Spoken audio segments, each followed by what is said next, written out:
Shalom, shalom, shalom, everyone.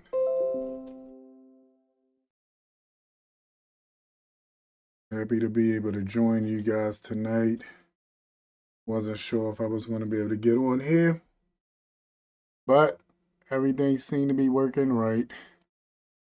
Um, so again, I'm happy to be on here with you guys.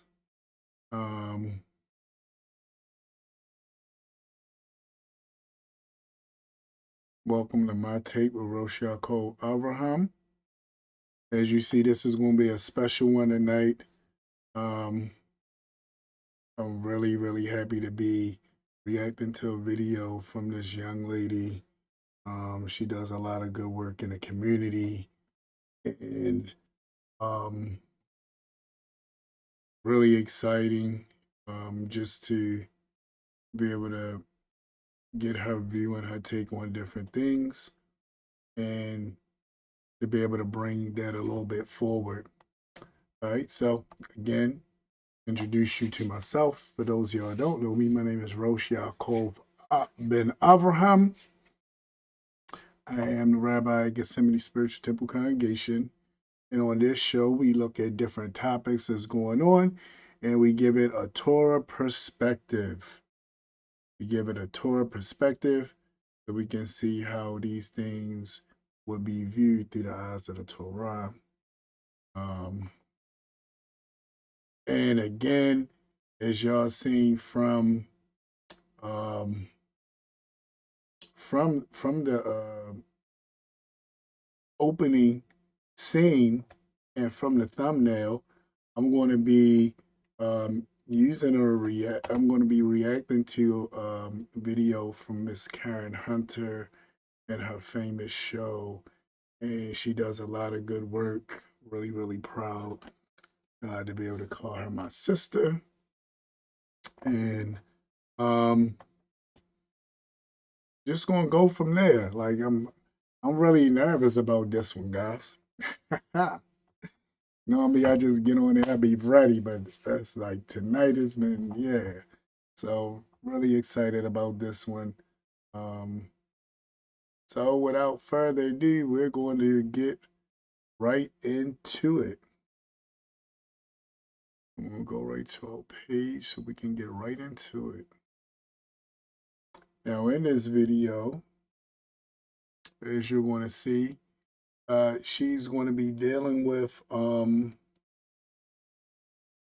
she's going to be dealing with this situation we've been talking about thus far, which is the Daniel Perry situation. I keep saying Daniel Perry, Daniel Penny situation, and how people been looking at this thing with him and what he did with Jordan Neely. Um, been looking at it from different aspects.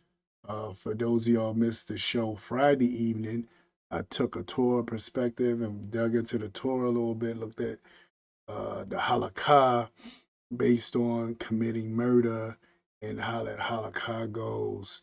And that showed that, it's anti-vigilante. So this idea of him being a vigilante and saving a day is not Torah at all. It's different if somebody was actually being harmed and he was saving a life. Um, but this young man didn't have any weapons at all. No weapons on him, nothing. It just was his mouth, right? Just his mouth and his bravado is the way he carried himself. Um, so that was enough. That was enough for this guy to feel as though he had to do what he did, which was really, really tragic. Really, really tragic. All right, so I'm going to go ahead and get into the video so we can go from there.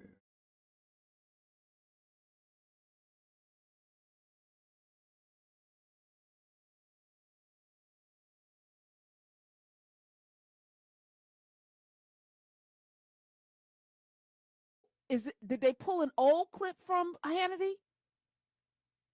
I'm trying to understand. Was this an old clip? So what they did is they took Hannity's reactions to this latest assassination of the United Healthcare CEO, and then put the footage of Kyle Rittenhouse appearing at CPAC. Okay, this year. Did that? Okay. Yes. So here's what happened.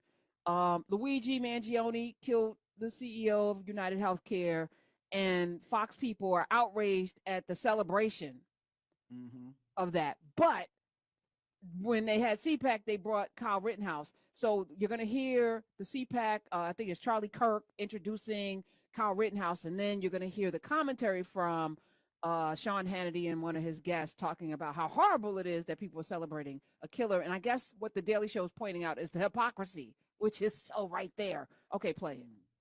Let's get loud for Kyle This is Rittenhouse. crazy. And they actually was cheering for this dude. Assassination, vigilanteism.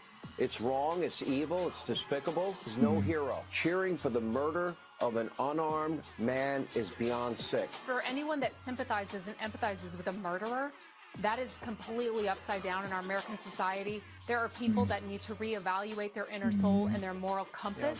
There is nothing acceptable to me about that. Wackos are treating suspected killer as a folk hero. Actual praise for the murder itself. Look how they cheer for him.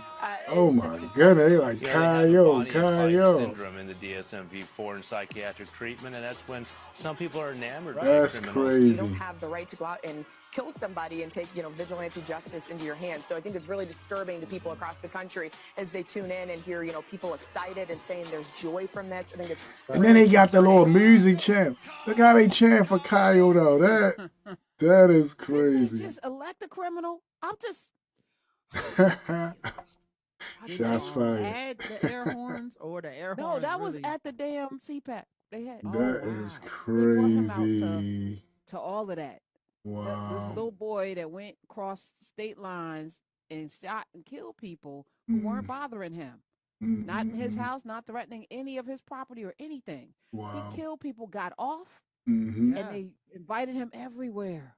They celebrated several. They've celebrated several murderers over Yes, there. they or have. people that killed people. Let me say that because I know murder they didn't get convicted, but they celebrated George Zimmerman. They celebrated him, celebrated Kyle Rittenhouse. They're celebrating Daniel Penny right now. They're JD Vance is gonna.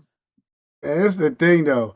Even though they weren't convicted, because that's what this guy was trying to get on Oprah, not Oprah, on Whoopi about, because he said Whoopi is talking about this guy Daniel Penny being a murderer or a killer, and he's saying, oh, how can Whoopi say that?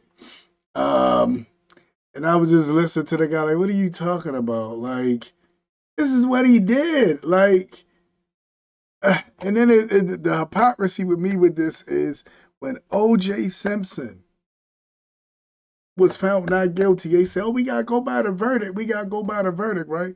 When O.J. Simpson was found not guilty, they didn't just say, oh, O.J. was innocent. They said he a killer, he a murderer. They rode with that to the end till he left here. But in this situation, we supposed to say, no, he not a murderer or a killer because he wasn't found guilty. What?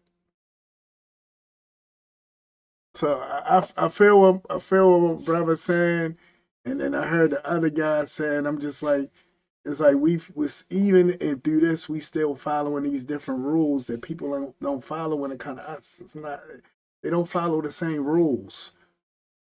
Don't follow the same rules. I was gonna say he's gonna invite him out to like a football game. Not as just his any guest. football game, Roderick. Vice President-elect JD Vance invited Daniel Penny this weekend, this Saturday, as a guest to the Army-Navy football game. He's going to be joining Vance and T. Rump in the suite.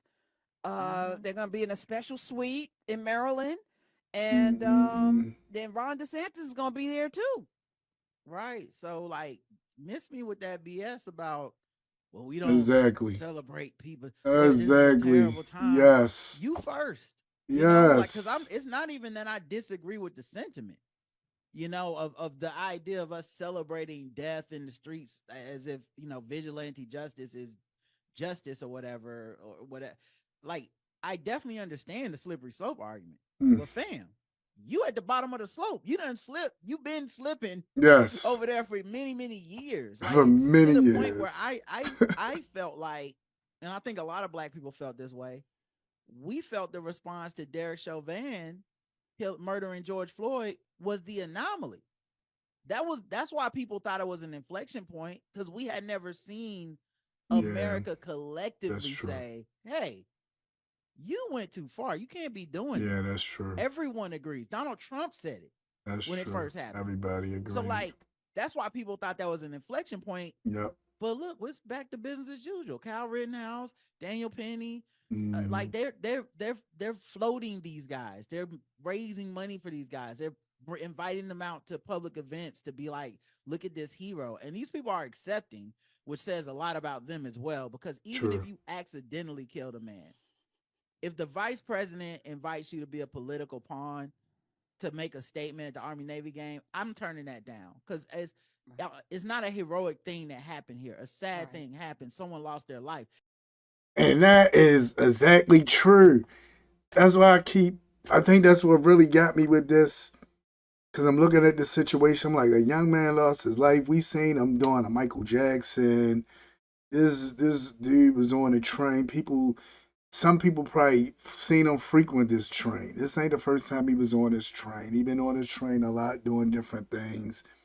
You get on a train, say you're hungry, go through all that stuff, and then he loses his life, and now you going around seeming like you celebrating. Even in Hebraic law, when you take somebody's life, if you wasn't found guilty as the murderer, you still had to go into exile. You couldn't just stay somewhere and celebrate in front of that person's family.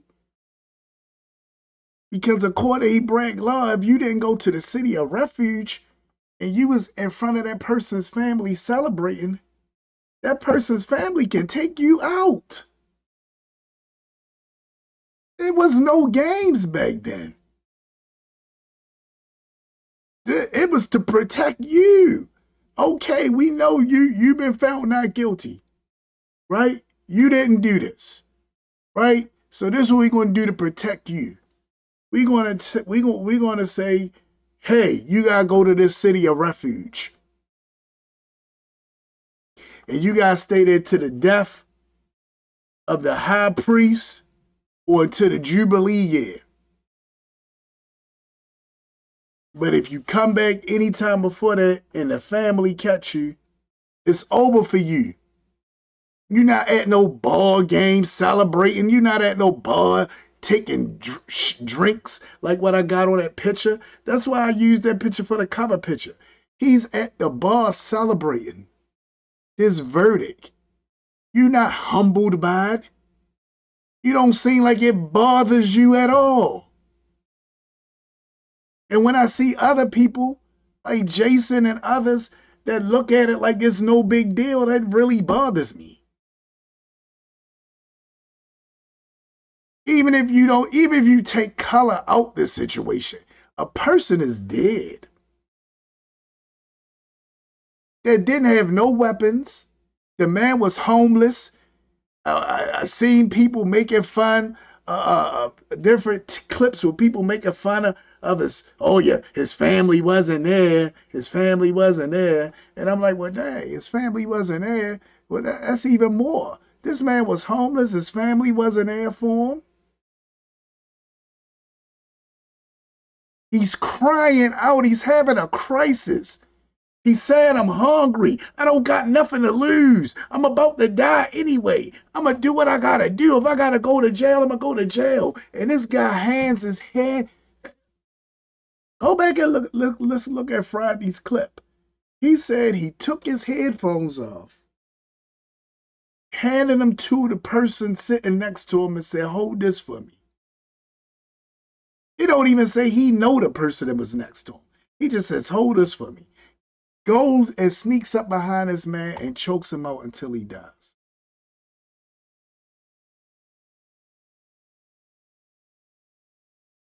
This is crazy to me. This is crazy to me. Do I want to go to prison for it? No.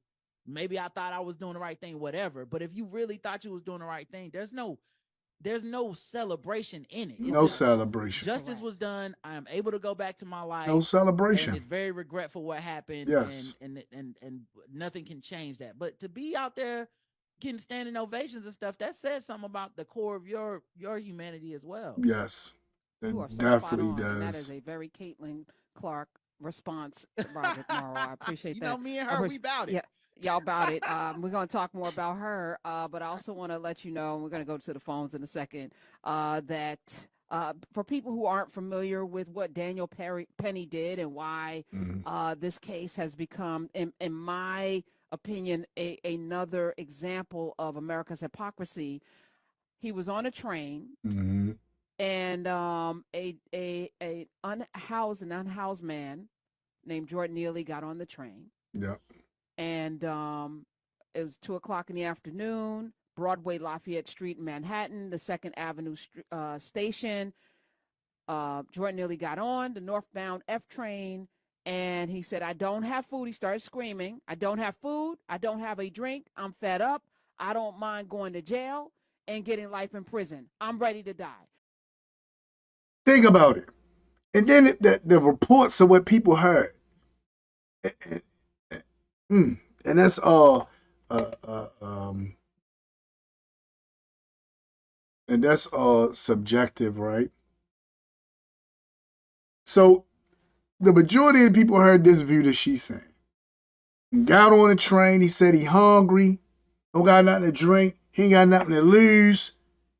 He ready to die or go to jail, whatever he gotta do. These people hear him get on a train, and Daniel Penny and others don't hear that. They hear him saying he gonna kill somebody. Not he ready but to die, but somebody gonna die. Now, Daniel Penny had headphones in his ears listening to music. Because he said he took the headphones out, he handed it over. So how did he know fully what this guy said? How he know this guy didn't say, "I'm ready to die"? Why did he think the guy said somebody's gonna die? I was in a restaurant the other day. It was a guy standing there belligerent, just yelling out stuff. Just same thing like how Jordan Neely was doing. Just yelling out stuff. And we all kind of just, because we in the hood, is all kind of just let it go and just said, okay. We didn't look and say, "Oh my goodness, oh, he gonna hurt us." And this, that, other. We just said, okay, the guy got some issues. He got some stuff going on with him. The guy eventually left out the restaurant, went about his business. Nobody said, "Oh my goodness, he's going to hurt somebody. Let me go up and attack him." And he was yelling some outlandish stuff. I was like, oh my goodness, when I heard him. But nobody did this.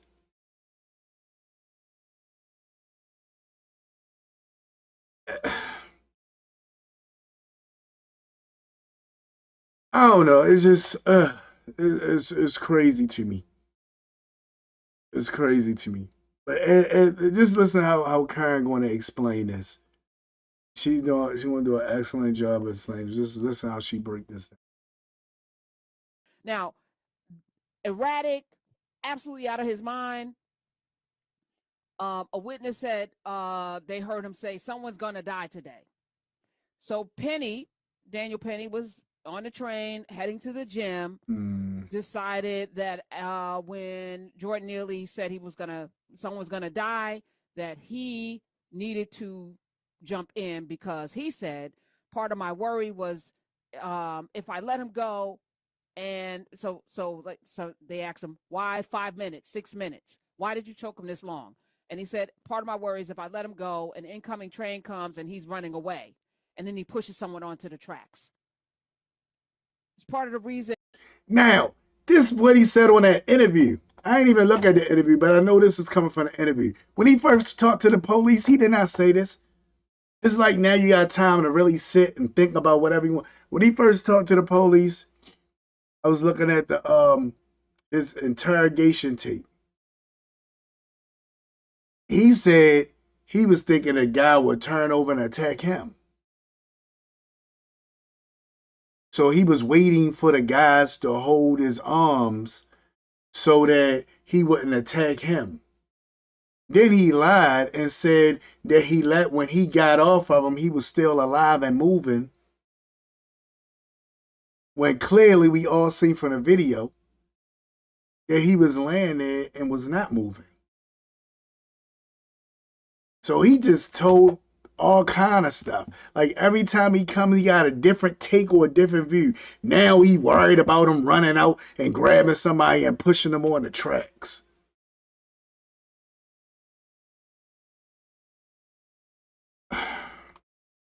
Okay. And why I did what I did in the way that I did it. This is what his excuse was for killing this man. Somebody on the train, a mother with a child, she testified that nearly charged at passengers, and she shielded herself and her child behind the stroller. Another person said, this is common. I take the train all the time. Exactly. Like this all the time. I didn't think it was anything that was out of the norm. Daniel Penny said he couldn't live with himself if someone got hurt. So he apparently sleeps fine, though, killing somebody. So I'm just trying to understand. You're okay with killing somebody. You sleep fine. You all right with that? You didn't want anybody to get hurt, so you had Don't to want choke nobody a get man hurt, that though. was unarmed. Weighed maybe 135 pounds. He had the nerve to say this, and it reminds me of the killer of Mike Brown. He was so strong. I couldn't believe how strong he was, which is the excuse for why you had to keep the pressure on his neck for 5 minutes. Right. He was so strong. We've seen the images of him doing Michael Jackson. Okay, he was built. He had a light-skinned friend look like Michael Jackson. Jordan Neely looked, he had a very Michael Jackson-esque physique. Right. Might have been shorter. Michael's a little tall. Crazy. He's not a big man that, super strong. I had to keep him in a headlock. Exactly. That's what I'm saying. And that's trained to put people to sleep, not to. That's what I'm saying. That's why when I hear people, when I seen the interrogation scene, he was in there in the interrogation scene. He's sitting there and they talking about hoorah, and well, they ain't say hoorah. Added that part in. But they talked about the tattoos they got, and they talking about what infantry the unit they were in, and they was bonding, Marine to Marine, they was bonding, and I'm sitting there, and then he said he was a green belt. He said, why you ain't go all the way and be a black belt? So I'm like, you're a green belt, so you know martial arts. I took martial arts when I was growing up. Martial arts teach you discipline. You know what to do and what not to do. So you made a decision.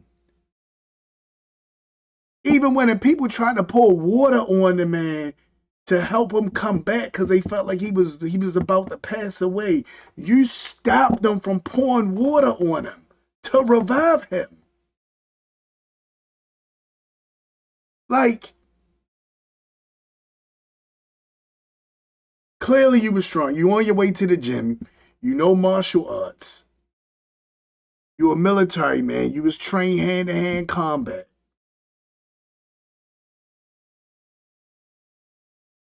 And you want me to believe that this guy that was probably 100 and something pounds soaking wet could overpower you? And you was in such fear for your life and for the life of others, like that you couldn't stop him if he did try to run out there. You couldn't block the way and stop him from running out the door. You could have let him up and block. You worrying about him running out the door. You could have blocked the door. You know martial arts. You could have swept his legs, anything to stop him from getting out the door.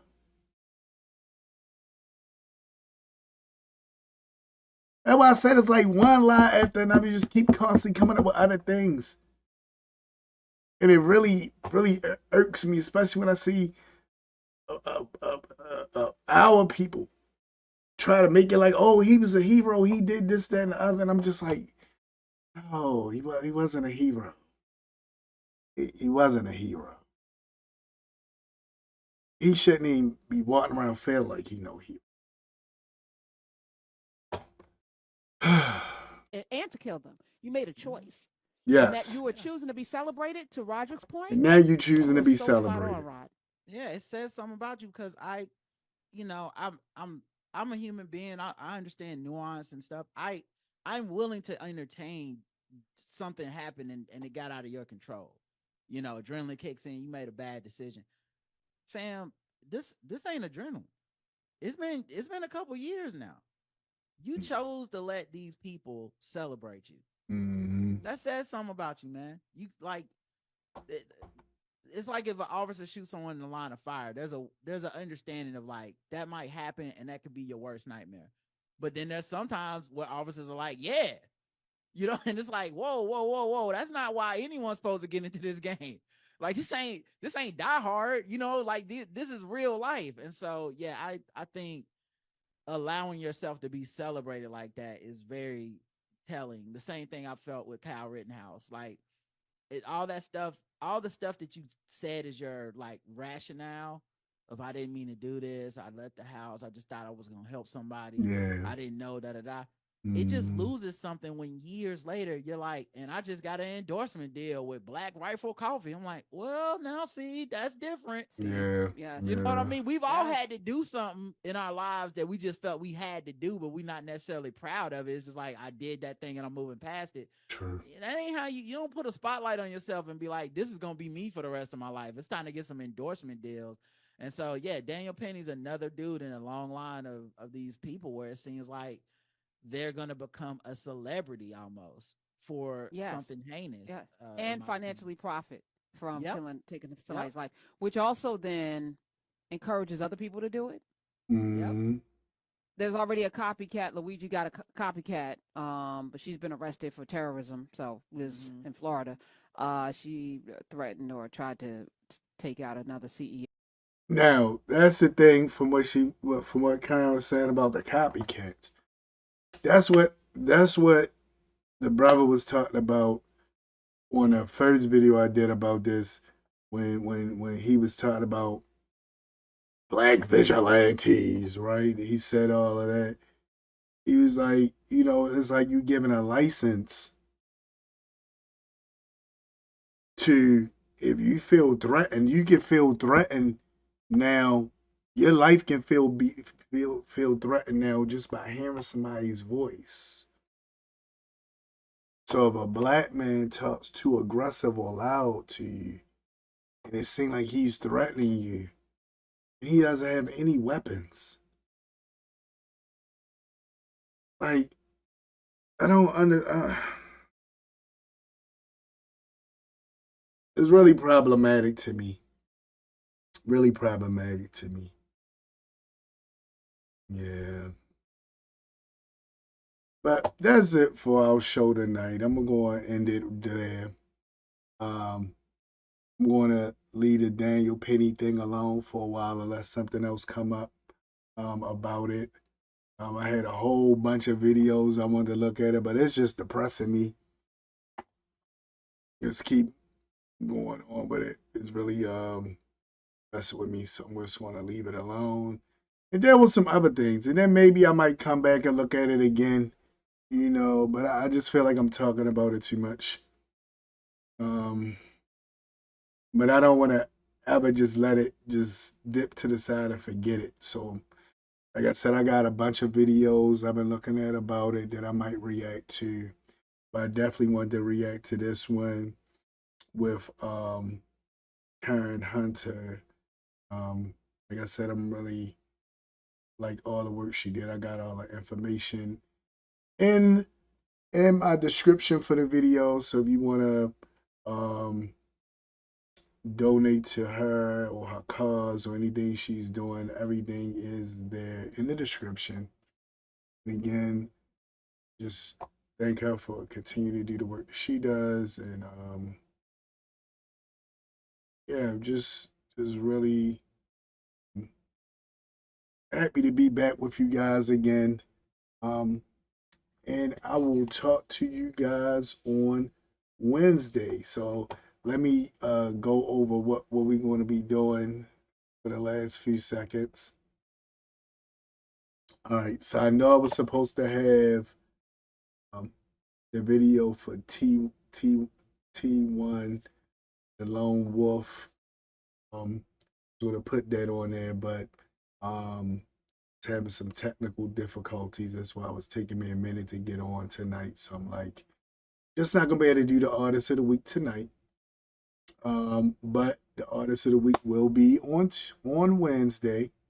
Wednesday, I'm gonna have Next Question Wednesday, where you guys, and it's gonna be, make sure I be on here at 9:30. So it's gonna be 9:30. I'm gonna have everything queued up. I'm gonna have little video clips where it seemed like it was questions being asked. I'm going to answer those questions on those clips. And if anybody wants to get on the platform with me because they got a question or whatever that they need answered, I'm gonna see if I can figure out a way to get you on here. You all always can type into the chat. The chat is always open and available, so you can always type into the chat, see it, and I will be able to react to whatever you say in the chat. And we can go from there. So definitely. I gotta give also on Thursday, I'm gonna have Rules of Engagement Thursday, where I would deal with relationship situations and react to different things dealing with that. And then of course on Friday, it'll be Torah portion Friday, where I will deal with the Torah portion and go from there. Also, please support my brother. You see the shirt I got on. If you like this shirt, the Art of Clothing is doing their thing. I'm going to put their information in the description as well. The Art of Clothing, you can get all the different gear from there that you will see me wearing on the show. So support my brother as he does his thing. So I will put his phone number, Facebook information, and Instagram information in the description so you all can support him. As you see, it's a nice quality shirt. And just happy to be able to help brothers out. And because we all got to build and help each other, because that's what it's all about. So with that being said and done, really happy to be here with you all today. Again, Mondays will be new business or update Monday, where I will either introduce something new or will update something that we were discussing in the past. So we'll do that. So hey, as y'all see, I'm trying to be on here. I said I was gonna be on here more than just once out the week. And you guys saying that I'm trying to hold true, trying to have everything down so I can be on here at a particular time. So if you guys want to interact with me, you will know when I'm on here, what time I'm on here, so you'll be able to see me. We can go from there. And I'm looking forward to just interacting with you guys again. So again, I will see you all on Wednesday. We'll have Ask Questions Wednesday, where y'all will be able to interact with me and we can answer different questions. All right, so with that being said and done, I bid you all shalom.